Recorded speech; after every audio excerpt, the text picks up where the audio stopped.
Final ম্যাচে আমরা দেখেছি যে উৎসুক দর্শকরা এখানে উপস্থিত ছিলেন এবং তারা খেলা উপভোগ করেছেন।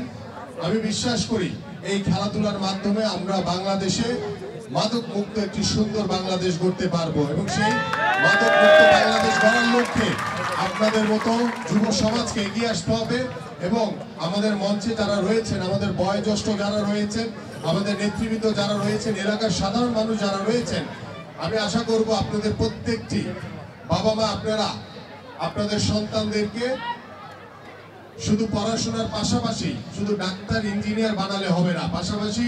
খেলোয়াড় হিসেবে এবং শারীরিক মানসিক বিকাশের জন্য খেলাধুলাকেও প্রাধান্য দিতে হবে এবং সেই প্রাধান্যের মাধ্যমে আমরা একটি সুন্দর ক্রীড়াঙ্গন করতে পারবো এবং সেই ক্রীড়াঙ্গনের অন্যতম লক্ষ্য থাকবে যে একটি মাদক মুক্ত বাংলাদেশ গড়া। সেই মাদক মুক্ত বাংলাদেশ আমাদের যুব সমাজকে ভবিষ্যতে আরো অনেক দূর এগিয়ে নিয়ে যাবে এই প্রত্যাশা আমি করি। পাশাপাশি আপনারা জানেন এই স্বৈরাচার সরকার বাংলাদেশের ক্রীড়াঙ্গনকে ধ্বংস করে দিয়ে গেছে। সেই ক্রীড়াঙ্গনকে আবার নতুন ভাবে ঢেলে সাজাতে হবে আমাদেরকে এবং সেই ঢেলে সাজানোর জন্য আমাদের সকলকে আপনাদের সহযোগিতা করতে হবে, তাহলে আমরা সেটি গড়ে তুলতে পারবো। এবং আরেকটি কথা, আমরা জানেন যে অন্তর্বর্তীকালীন সরকার তারা তাদের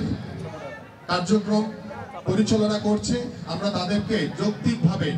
সর্বোচ্চ সহযোগিতা করছি এবং তাদের কাছে আমাদের আহ্বান থাকবে বাংলাদেশের গণতন্ত্র পুনরুদ্ধার, বাংলাদেশের জনগণের ভোটের অধিকার নিশ্চিত করার জন্য, বাংলাদেশে একটি অবাধ সুষ্ঠু নির্বাচনের জন্য গত 17 বছর ধরে বাংলাদেশ জাতীয়তাবাদী দল বিএনপি গণতন্ত্র পুনরুদ্ধারে যে আন্দোলন করে এসছে,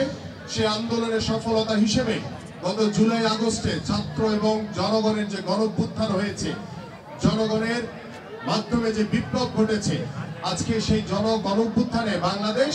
নতুন ভাবে স্বাধীন হয়েছে, বাংলাদেশ স্বৈরাচার মুক্ত হয়েছে। সেই স্বাধীন বাংলাদেশে জনগণের যে প্রত্যাশা যে দ্রুত সময়ের ভিতরে একটি অবাধ সুষ্ঠু নির্বাচনের মাধ্যমে জনগণের সরকার প্রতিষ্ঠা করা এবং তাহলেই বাংলাদেশে পরিপূর্ণ গণতন্ত্র পুনরুদ্ধার হবে। এখন